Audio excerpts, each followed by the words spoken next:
નમસ્કાર વિદ્યાર્થી મિત્રો, હું ડિપેન સર આપ સર્વ વિદ્યાર્થી મિત્રોનું હાર્દિક સ્વાગત કરું છું આપની પોતાની YouTube channel Vedant coaching classes પર. તમે જોઈ રહ્યા છો વિજય પથ, જે તમને ટોપર બનાવવાનો આ પથ છે. આ પથમાં આપણે આગળ વધી રહ્યા છીએ. આ પથનો આપણો આ બીજો વિડીયો છે, આ સિરીઝનો આ બીજો વિડીયો છે, જેમાં આજના વિડીયોમાં આપણે જોવાના છીએ ધોરણ 9ના ગુજરાતી વિષયના તમારી જે વાર્ષિક પરીક્ષા છે તેના માટે વિભાગ બી એટલે કે પદ્ય વિભાગ, તેના મોસ્ટ ટાઈમ પીવાય હેતુલક્ષી પ્રશ્ન અને મોટા પ્રશ્ન એટલે કે 2 અને 3 ગુણના પ્રશ્ન, આ બધું જ આજના વિડીયોમાં આપણે મેળવવાના છીએ. અહીં પણ વિડીયોમાં તમને જેટલા પણ પ્રશ્ન આપીએ છીએ તેમાં હેતુલક્ષી અને પ્રશ્ન બધા જ મોસ્ટ આઈએમપી છે. આમાંથી ઘણા પ્રશ્ન તમને તમારા પેપરમાં જરૂરથી જોવા મળશે. તેથી ચેનલને અત્યારે જ સબસ્ક્રાઈબ કરો. વિડીયો પસંદ આવે તો લાઈક જરૂરથી કરજો અને આ વિડીયોનો લાભ તમારા મિત્રો પણ લઈ શકે તે માટે અત્યારે જ વિડીયોને તમારા મિત્રો સુધી શેર કરી દેજો. ડિસ્ક્રિપ્શન બોક્સમાં જાશો તો ત્યાં તમને આપણા જે સોશિયલ મીડિયા હેન્ડલ્સ છે તેની તમને ત્યાં લિંક આપેલી છે. વોટ્સએપ અને ટેલિગ્રામને જરૂરથી જોઈન કરી લેવો. આ ઉપરાંત આપણી જે ઇન્સ્ટાગ્રામ આઈડી છે તેને પણ તમે ફોલો કરી શકો છો. લિંક તમને ડિસ્ક્રિપ્શન બોક્સમાં આપેલી છે. તો વધુ સમય ન લેતા ચાલો શરૂઆત કરીએ. ધોરણ 9 વિષય ગુજરાતી, વિભાગ બી પદ્ય વિભાગ, મોસ્ટ આઈએમપી હેતુલક્ષી પ્રશ્નો, વિજય પથ, ટોપર બનવાનો પથ. વિભાગ બી એટલે કે પદ્ય વિભાગ. તો શરૂઆત કરીએ આપણે જોડકાથી. આમાં પણ કે નીચેના જોડકા યોગ્ય રીતે જોડીને ફરીથી લખવાના છે, માત્ર લીટા કરવાના નથી, તેનું ધ્યાન રાખજો. પ્રત્યેકનો 1 ગુણ રહેશે. પ્રશ્ન ક્રમાંક 17, 18, 19 અને 20 રહેશે. જોઈએ આપણે તો કે પહેલો પ્રશ્ન, અહીં તમારે કૃતિ અને કર્તા બંનેને જોડવાના છે. કૃતિ અને કર્તા જોડવાના છે. જોઈએ આપણે તો પહેલો પ્રશ્ન, સાંજ સમય સાંભળ્યો. સાંજ સમય સાંભળ્યો વાલો વૃંદાવનથી આવે તે કાવ્ય છે. આખું કાવ્ય અહીં કહીને કાંઈ કામ નથી. ચાલો આપણે અહીં કર્તા સાથે કે તેના લેખક કોણ હતા તો સાંજ સમય સાંભળ્યો નરસિંહ મહેતા તેના લેખક મતલબ કે કવિ હતા, લેખક નહીં કવિ હતા. ચાલો પછી સાંભળ્યોજી બોલ્યા, જે તમારે એક સંવાદ કાવ્ય છે. પછી સાંભળ્યોજી બોલ્યા, તેમાં જવાબમાં આવશે પ્રેમાનંદ. પછી છે ગુર્જરીના ગૃહકુંજે, તો તેમાં તમારા જવાબમાં આવશે બ એટલે કે ત્રિભુવનદાસ પુરુષોત્તમદાસ લુહાર એટલે કે જેનું ઉપનામ સુંદરમ છે. કામ કરે એ જીતે, તો તેમાં તમારી જવાબમાં આવશે અ એટલે કે નાથાલાલ દવે. ચાલો પછી પુત્રવધુનું સ્વાગત, તો કે તેમાં તમારે કોણ હતા કવિ તો કે તે હતા પૂજાલાલ. પછી મરજીવિયામાં તમારે આવશે અહીં મરજીવિયા, તો અહીં આવશે તમારે મકરંદ દવે આવશે. પછી રસ્તો કરી જવાના કોણ હતા, કવિ કોણ હતા તેના, તો કે જવાબમાં આવશે અહીં બ એટલે કે ચંદ્રકાંત પંડ્યા. અને ગોદ માતની ક્યાં, અમૃત ઘાયલ. ચાલો પછી અહીં પ્રેમાનંદ નકર પણ અલગ લીધેલું છે, ક્યાંય આવતું નથી એટલે. ચાલો પછી કૃતિ અને સાહિત્ય પ્રકાર સાથે જોડવાનું છે. તો સાંજ સમય સાંભળ્યો તે તમારે કેવું છે, એક ભક્તિ ગીત છે. સાંજ સમય સાંભળ્યો તે ભક્તિ ગીત છે. પછી સાંભળ્યોજી બોલ્યા, તો તે તમારે આખ્યાન ખંડ છે. શું છે, આખ્યાન ખંડ છે.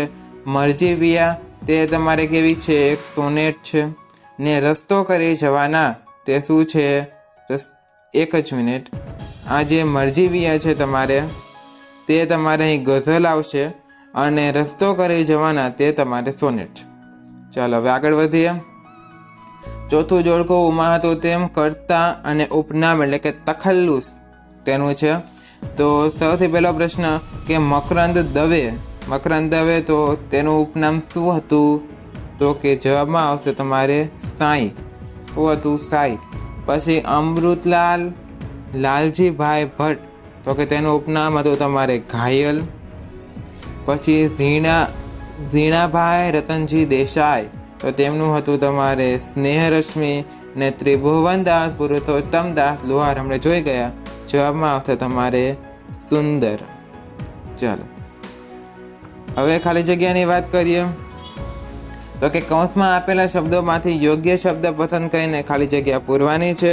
પ્રત્યેકનો 1 ગુણ છે. પ્રશ્ન ક્રમાંક 21, 22, 23 અને 24 છે. જોઈએ આપણે પહેલા પ્રશ્નની વાત કરીએ કે યુદ્ધનો ધમકી ભર્યો પત્ર એટલે શું? તો કે કોરો કાગળ. દુશ્મનોએ જે મોકલ્યો તો દાદાજીને કોરો કાગળ.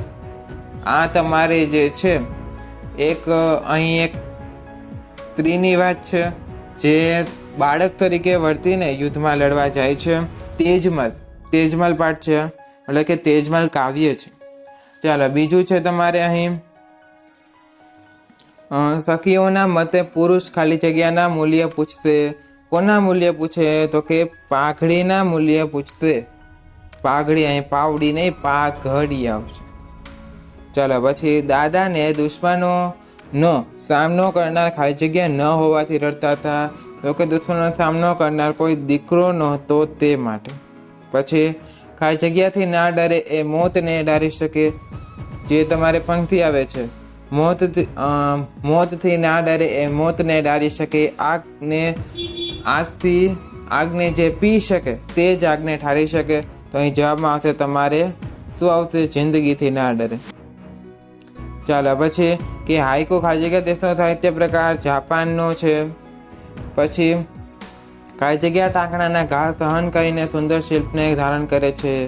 તો કે શું? આરસ પહાણ. પછી કે સાંજ તમે સાંભળ્યો ખાલી જગ્યા આવે વૃંદાવનથી આવે. સાંજ તમે સાંભળ્યો વાલો વૃંદાવનથી આવે. ચાલો, 8મું છે ભગવાન શ્રી કૃષ્ણે ખાલી જગ્યા રંગના વસ્ત્રો પહેર્યા છે. પહેર્યા પીતાંબર ફૂલની પછેડી, એટલે પીળા જવાબ આવશે. ચાલો, પછી શ્રી કૃષ્ણ અને સુદામાએ ખાલી જગ્યા ઋષિના આશ્રમમાં અભ્યાસ કર્યો. સાંદીપની ઋષિ. કોણ હતા? સાંદીપની ઋષિ. પછી કે ખાલી જગ્યા શ્રી કૃષ્ણ સુદામાને લાકડા લાવવાનું કામ સોંપ્યું. તો કે તેમાં ગુરુજી નહોતા. કોણ હતા? ગોરાણી હતા. ગોરાણીએ કામ સોંપ્યું હતું. પછી જ્યારે સાંદીપની ઋષિ એટલે કે ગુરુજીને ખબર પડી ત્યારે તેમને સૌ પ્રથમ તો ઘરે આવીને ગોરાણી પર ગુસ્સો કર્યો. પછી તેમને શોધવા ગયા હતા. ચાલો, પછી જીવનરૂપી યુદ્ધમાં કઈ ખાલી જગ્યામાં ભમ્યા? તો કે કેમાં ભમ્યા હતા? તો કે તેઓ ભમ્યા હતા આપણા જગતમાં. પછી 12મો પ્રશ્ન, જે કામ કરે તેની ખાલી જગ્યા થાય. કામ કરે એ જીતે, તો કામ કરે એની જીત થાય. પછી ખાલી જગ્યા વાળીને સુકલિત કરવા કવિએ તમામ પ્રયાસો કર્યા. કઈ વાળી? તો કે વિશ્વવાળીને. પછી કે પુત્રવધુના આગમનથી કવિ ખાલી જગ્યાએ સુગંધનો અનુભવ કરે છે. કઈ સુગંધ? તો કે કમળની સુગંધ. કે પુત્રવધુ ઘરમાં આવે છે ત્યારે તે ઘરમાં સો કમળની સુગંધ પસવાતી હોય છે તેવું તમને કાવ્યમાં જોવા મળે છે. તેના પરથી ખાલી જગ્યા છે. તો 15મી ખાલી જગ્યા તરફ જઈએ. હવે કવિના મતે પુત્રવધુ ઘરનું ખાલી જગ્યા બનીને રહે છે, ઘરનું છત્તર બનીને રહે છે. પછી દરિયામાંથી અખૂટા મણી મોતીનો ખજાનો ખાલી જગ્યા શોધી લાવ્યા. મરજીવિયા શોધી લાવ્યા. મરજીવિયા ખાલી જગ્યાથી ડગ ભરતા સમુદ્ર પાણી જાય છે. કોનાથી? તો કે ઉત્સાહથી. નિરાશાથી તો ન જોઈ, ના હિંમતથી તો ન જોઈ, તો ઉત્સાહ બચ્યું. ચાલો, પછી રસ્તો કરી જવાના પદ્યમાં કવિ ખાલી જગ્યા મસ્ત થઈને જીવન પૂર્ણ કરવા ઈચ્છે છે. કેમાં? તો જવાબમાં તમારે અહીંયા આવશે મસ્તીમાં. પછીનો પ્રશ્ન, કવિ મૃત્યુ સામે ખાલી જગ્યાને પડકાર આપે છે. કોને? તો કે કાળને, જીવનને કે શ્રદ્ધાને. જવાબમાં આવશે કાળને. પછી માતાના ટહુકા પાસે ખાલી જગ્યા તાલની અને સંગીતની વિસાત નથી. કોની? તો જવાબમાં આવશે તમારે અહીં સૂરની. પછી કે માતાની છાયા ભર્યા ખાલી જગ્યા બરફ જેવી હોય છે. કોણ? તો જવાબમાં આવશે તમારા અહીંયા ઉનાળાની. પછી હરી ખાલી જગ્યા સપનામાં આવ્યા. મારા સપનામાં આવ્યા હરી. એવી કંઈક કૃતિ છે, તેમાંનો આ પ્રશ્ન છે. તો કે રાધાના. 1 મિનિટ, રાધાના નહીં, ગોપીના આવશે જવાબમાં. ચાલો, પછી ગોપીના મતે હરી તેના મનની દ્વારિકાના ખાલી જગ્યા છે. મારા મનની દ્વારિકાના સુબા. તેવું છે, જવાબમાં આવશે સુબા. પછી પપ્પા હવે ફોન મૂકું. કાવ્યમાં દીકરી ખાલી જગ્યા ડાળથી ટહુકે છે એસટીડીની. ઘરે પૂછવા પહેલાં આ વિડીયો પૂરો કરજો, પછી ઘરે જઈ પૂછી શકો છો.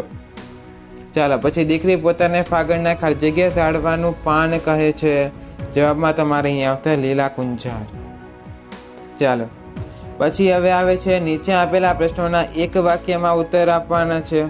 પ્રત્યેકનો 1 ગુણ રહેશે. પ્રશ્ન ક્રમાંક તમારે 25 અને 26 રહેવાના છે. અહીં તમારે 3 પ્રશ્ન નહીં પણ 2 પ્રશ્ન આવશે. ફરજિયાત છે, લખવાના જ છે. ચાલો, તો તેજમલના દાદા શા માટે રડતા હતા? શું કારણ હતું તેમના રડવાનું? તો કે દાદાને 7 દીકરીઓ હતી. કેટલી? 7 દીકરીઓ હતી. પણ દુશ્મનોના લશ્કરનો સામનો કરી શકે કરનાર એક પણ પુત્ર તેમના પાસે નહોતો.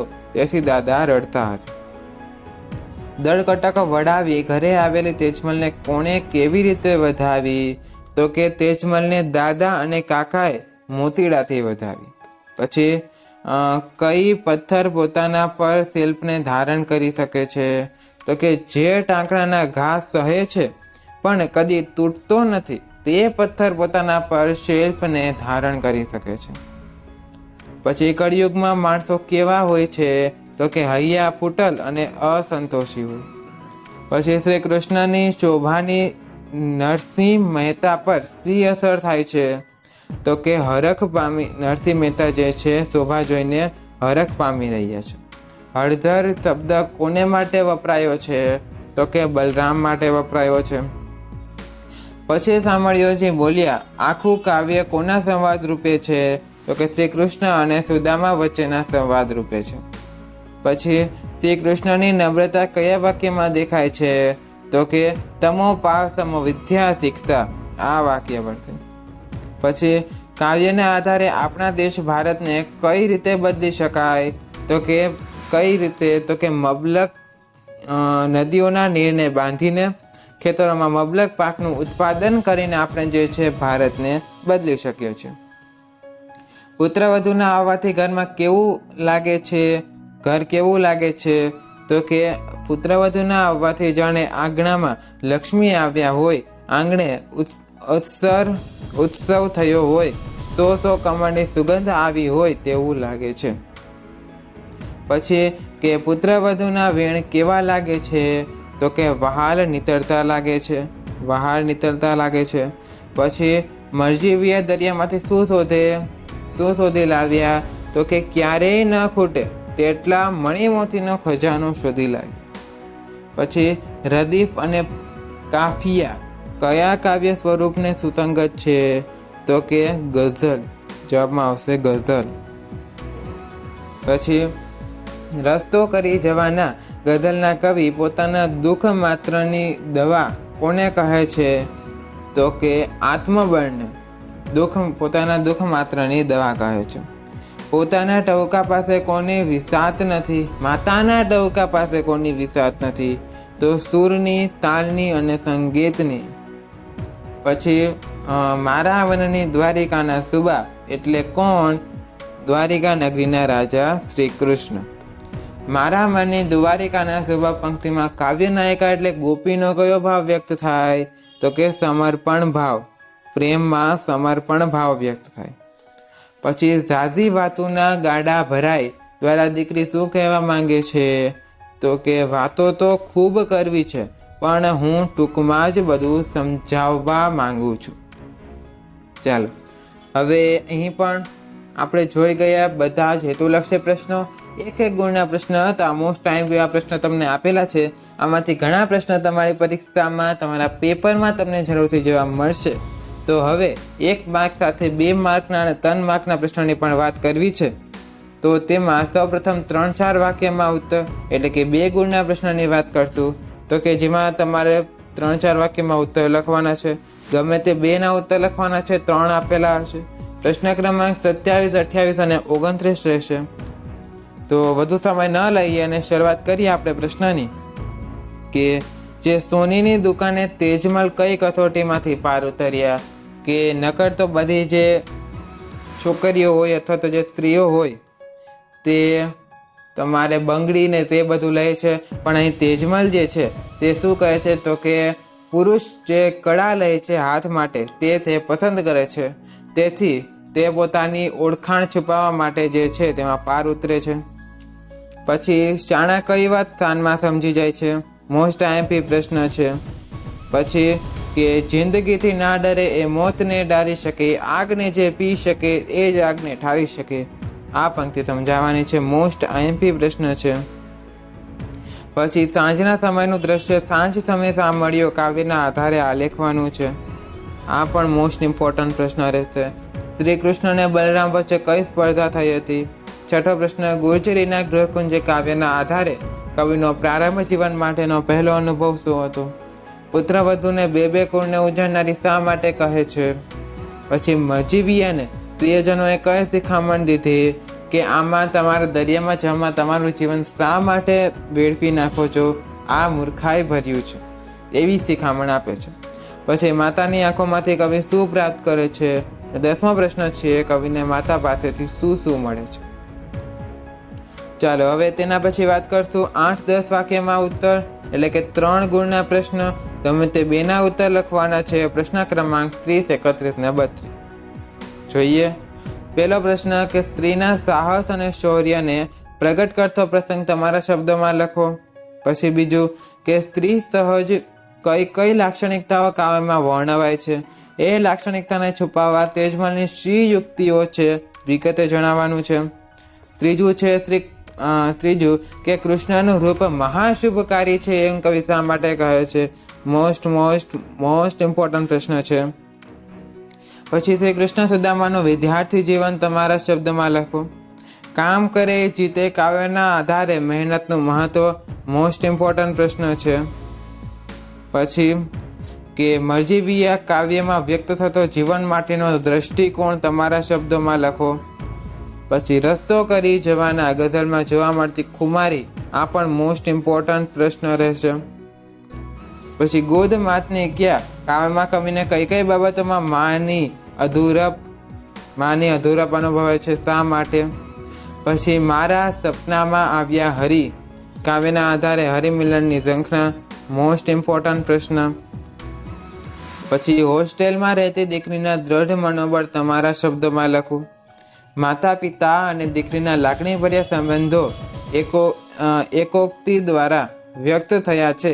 આ વિધાનને પપ્પા હવે ફોન મૂકવું ગીત દ્વારા સમજાવો. તો મિત્રો, અહીં આપણે વિડીયો સમાપ્ત કરીએ છીએ. આ વિડીયોને અંત સુધી જોવા બદલ આપ સર્વ વિદ્યાર્થી મિત્રોનો ખૂબ ખૂબ આભાર. આ ચેનલ પર આટલો વિશ્વાસ કરવા બદલ આપ સર્વનો આભાર માનું છું. આ વિડીયો તમારી પરીક્ષા માટે ખૂબ ઉપયોગી થશે એવી અમને આશા છે અને તમને પણ અમારા પર જરૂરથી વિશ્વાસ હશે. તો હવે મળીશું નેક્સ્ટ વિડીયોમાં કંઈક નવા કન્ટેન્ટ સાથે. ત્યાં સુધી થેન્ક્સ ફોર વોચિંગ. જય હિન્દ, વંદે માતરમ.